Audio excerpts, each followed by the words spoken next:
അതേടാ Vincent Thomas. ഞാൻ അകത്ത് തന്നെ കിടക്കുമെന്ന് ഓർത്തു. ഇതെന്റെ ഇലക്ഷൻ ഓഫീസാണ്. ഇവിടെ നിന്ന് ഷോ കാണിക്കും. കുറച്ച് ഷോ കാണിക്കാൻ തന്നെയാണ് വന്നിരിക്കുന്നത്. എന്റെ ആൾക്കാർ തന്ന തുക കുറഞ്ഞു. നിന്റെ റേറ്റ് ഇപ്പൊ എത്ര? എന്താ വിലയ്ക്ക് വാങ്ങാൻ ഇറങ്ങിയതാണോ? എന്നെ വാങ്ങാനും മാത്രമുള്ള പണം നിങ്ങൾ ഇതുവരെ സമ്പാദിച്ചിട്ടില്ല വിൻസെന്റ്. ഓഹോ, ഇപ്പൊ എന്റെ പണം നിനക്ക് വേണ്ട അല്ലേ? പിന്നെ എന്തിനാ എന്റെ ലോറിൽ പിടിച്ച്? ആ ലോറികൾ നിറയെ കള്ളക്കാരമായിരുന്നു. അതൊരു പുതിയ കാര്യമൊന്നുമല്ലല്ലോ. ലോ കോളേജിലെ പഠിത്തം കഴിഞ്ഞ് കഞ്ഞിക്ക് വകയില്ലാതെ പാർട്ടി ഓഫീസുകളുടെ തിണ്ണ നിരങ്ങി നടന്നിരുന്ന ഒരു കാലമുണ്ടായിരുന്നു. ഇവന് രാഷ്ട്രീയ വനവാസം. ഇന്ന് വാളയാർ ചെക്ക് പോസ്റ്റുകൾ കടന്നു വരുന്ന എന്റെ ലോറിയുടെ കിളിയായിരുന്നവൻ. പൊളിറ്റിക്കൽ പ്രൊട്ടക്ടർ, രാഷ്ട്രീയ സംരക്ഷകൻ. അനാവശ്യം പറയരുത്. പതുക്കെ ഇരിക്കടാ. ഇതൊടിഞ്ഞു പോയാൽ നിനക്ക് നഷ്ടമൊന്നുമില്ല. നഷ്ടം ഞങ്ങൾക്കാണ്.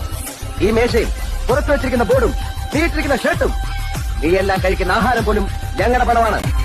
വിൻസെന്റ് തോമസിനെ ചതിച്ചവരാരും ഇന്ന് ജീവിച്ചിരിപ്പില്ല. നിന്റെ കഷ്ടകാലം തുടങ്ങാൻ പോകുന്നു. സൂക്ഷിച്ചു.